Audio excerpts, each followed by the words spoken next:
I'm Jurassic Fanatic, and this is my review of Mattel's recent Masters of the Universe Origins figures. This is just going to be like a compiled review of all the ones I have been able to find so far before 2021 because, oh, let me tell you, 2020 is a hassle.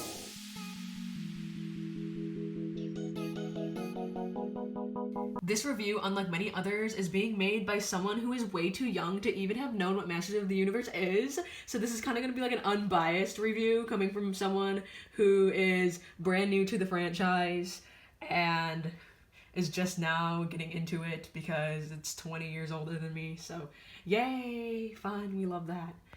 Besides He-Man and Skeletor, the other Wave 1 figures I have so far are Evil Lyn, and then Teela, and Beastman. I don't have Man-at-Arms yet because I'm just waiting to get him in 2021 because I don't really care to buy him right now. Also, with Wave 1, I have this Battle Cat that I got, and that is all for Wave 1. I'm pretty sure Man-at-Arms is literally just the only one I'm missing. And my only Wave 2 figure I was able to get is Trapjaw. All the other ones have been impossible because Walmart sucks. Because I am brand new to this franchise, I don't care about this new head sculpt that bothers a lot of other people because I don't have that nostalgia that other people do. So this head sculpt looks fine to me. It actually looks really good. I don't mind the old head sculpt either, but this doesn't bring pain to me as it does to others. Also, this overall sculpt doesn't either because I know some people don't like the broader shoulders, but like I said, I really don't care. What drew me in on this toy line is the vintage sculpt with the modern day articulation, but the articulation cuts don't affect the appearance of the toy. So the head is at a ball joint, so it can go side to side, up, down, spin. Sometimes they're loose. This one's not too bad. The shoulders are on a ball hinge, so they can come out, and then they can rotate. And you'll see they don't rotate fully out, so he can't T-pose with his arms up because the joint is angled in the body, so it is a weird rotation. And that is to hide this to the best of their ability. So when you put the arm down like this and then you put it up, when it comes back down, that's how far it goes out. And then this joint is a ball hinge that it goes a little less than 90 degrees, straightens out, and then twists. And then the wrists are on a ball hinge that twist, and then the waist twists, and then the legs can come out like this, and then the knees bend 90 degrees, they can twist. They don't really sit too well because their legs are really bulky, but they can do that vintage squatting pose, but they don't actually sit. And then at the boot cut, it twists too. And then it has an ankle rocker. I think that's a perfect amount of articulation. I don't think it needs anything else because it still keeps the sculpt intact. So a really neat feature that is not advertised on the box, which I have no idea why, is that everything is modular. The head comes off and then the shoulder comes off, and you can see now that this joint is angled. The wrist comes out like this. The boot cut comes off. And then at the waist, can come off like this.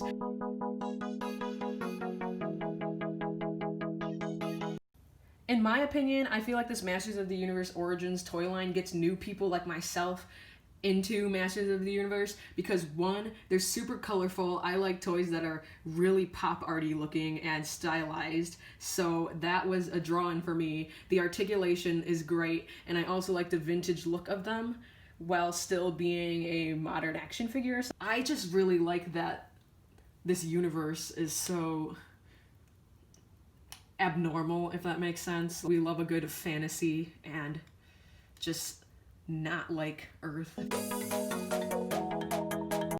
One thing I want to point out in this video about Trapjaw is his joints are so different than the rest of the male body figures. For instance, his legs, because his boot here goes over the knee, opposed to on the other figures like He-Man, his knee goes over the bottom leg. They had to make the joint different. This makes standing in the more vintage style pose a lot harder than the other ones. See how this one here is an inserted joint, like the peg goes directly into the thigh, and then this one is a ball joint, and this is also in the arm too, which just looks so ugly. I don't like this. It cuts off the bicep, and yes, it allows the arm to go 90 degrees, which these figures' arms can't do, but I would much rather have this limited arm movement and have a solid sculpt that doesn't look weird than this, because like this looks fine with his arm bent, but straighten this out and this looks terrible. These figures with these kind of joints stand no problem in this vintage squat position, and for the main part it stands no problem. Same with Skeletor, he stands no problem. And then Beastman's also in this squat position. But because of these ball joints, the legs act a bit differently. So if I kind of get him in this general squat position and then try to stand him up, he falls back. Sorry, Tila. Because he's top heavy. It's possible, but it's not as easy. Like, he either has to lean incredibly forward like this and then move his head up a bit. This isn't natural either, but this looks incredibly unnatural, so that's just something to point out. I do really like the way the Masters of the Universe toy line works with colors and color groups, because you can really see the amount of thought that goes into the coloration of figures, especially coming at it from like an artist standpoint, where they have pink and blue really close together because orange and blue are complementary colors, so they contrast very well if you do pink and blue with each other. And then also more analogous colors like Skeletor, where they're using purple and blue and greens.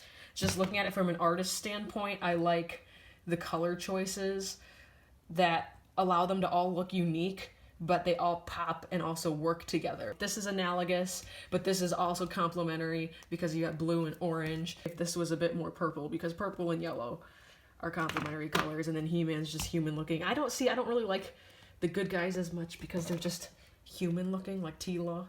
Well, that's because they are human. And then Battle Cat is a very cool color scheme.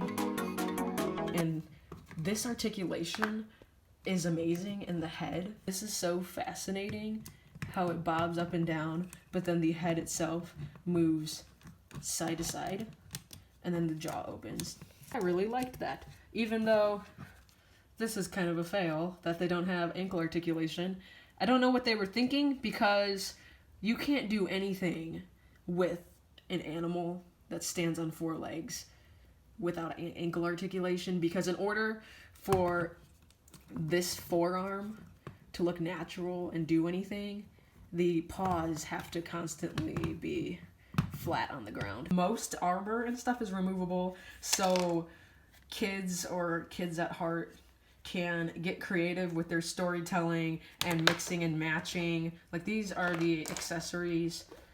This is the whip that Beastman came with. This is Tila's shield, which is awfully small. I think this needs to be a bit bigger because there's no way that's protecting her at all. This came with He-Man, this axe, and then his shield. And then also something to note is these 2 swords come apart because one of them Skeletor's half and the other is He-Man's half. See, they come apart like that. And this is Evelyn's staff. Here's what all of them look like with the armor all removed. See, they look pretty good standing alone, honestly. I do like the way they look without armor. Some of them look really weird. Tila looks very pretty without the snake head dress. I really like this head sculpt. She looks very feminine and pretty, so they did a good job there. And I like this body type. I don't like the knees like a lot of people. They look weird. But overall, this is a good female body type, in my opinion. And Evelyn, they're basically copies of the same body. That's something else I like about this toy line, is how many reused parts there are, which is why exchanging parts work so well, because a lot of the parts are reused between the figures. He-Man just looks like a Neanderthal without clothes, and it's kind of disturbing, so I'm not a fan of the way this looks. He looks primitive. And then Skeletor just looks like a blue person in a Speedo. Very weird and sexy in a way, anyway. Something interesting to note about Trapjaw's robotic arm socket is it is straight compared to the normal arm sockets that are at an angle. So let's see what a normal arm is going to look like with the socket straight.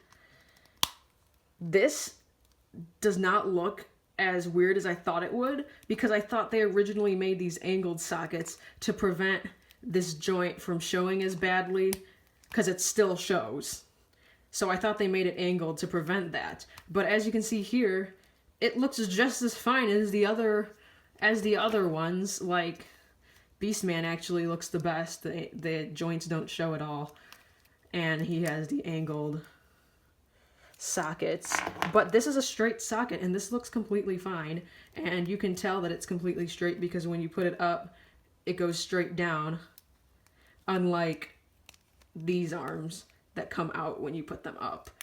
That is very interesting. Now I want to know why they made them angled. Does it look more natural? Like, I guess this may not look as natural. From the way this looks, this does not look as bad as their whole theory of why they made them angled to begin with. This is probably the most random review ever, but that's what I do best because I just share my commentary and stuff.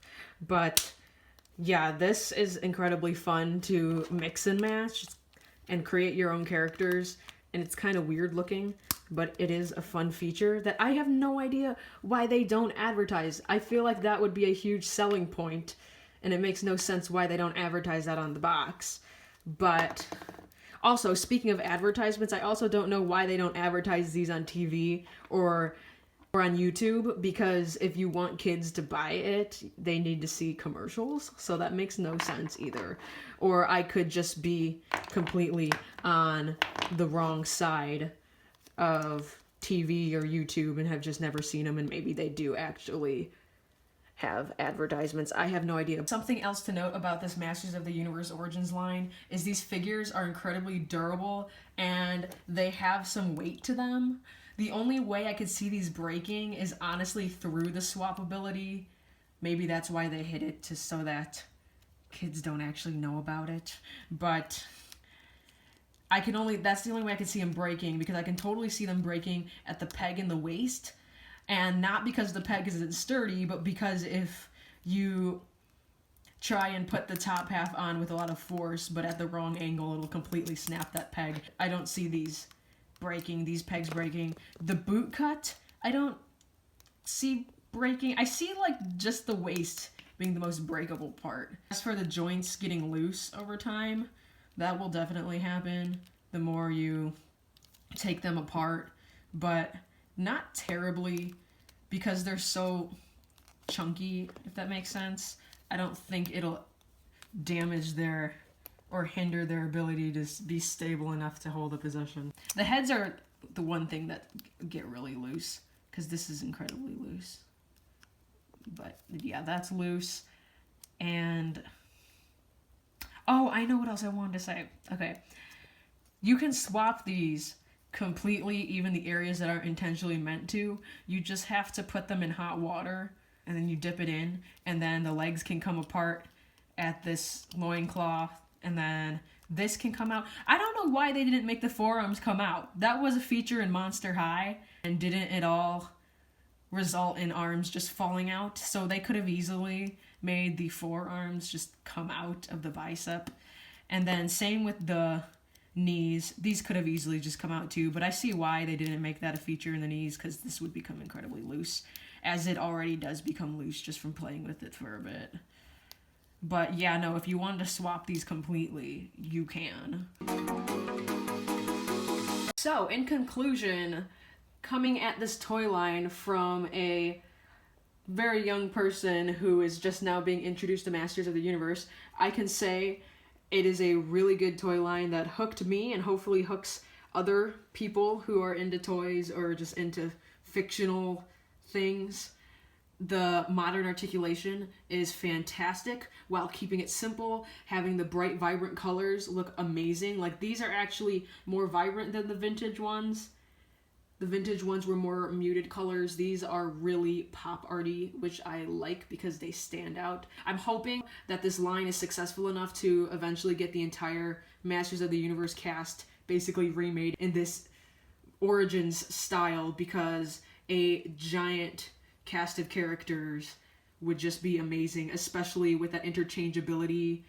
As for characters, they're very cheesy in a sense, but they're well developed at the same time. I think that's because for the toy line, they had initially, of course, just made a bunch of characters, but then they started getting into the stories with the mini comics and stuff. So yeah, I really like this. I'm also excited for their Masterverse 7-inch line that they're making. I think that'll be pretty cool. I don't think I'll like it as much as this because I personally like toys that look like toys and not adult collectibles. Let me know if you are young like me and have never heard of Masters of the Universe, or you've heard of it but you didn't grow up with it, or maybe you grew up with it and this was the first video you've ever seen of someone who didn't. And then let me know if these are interesting to you at all or it's not your thing. And I will see you in the next video.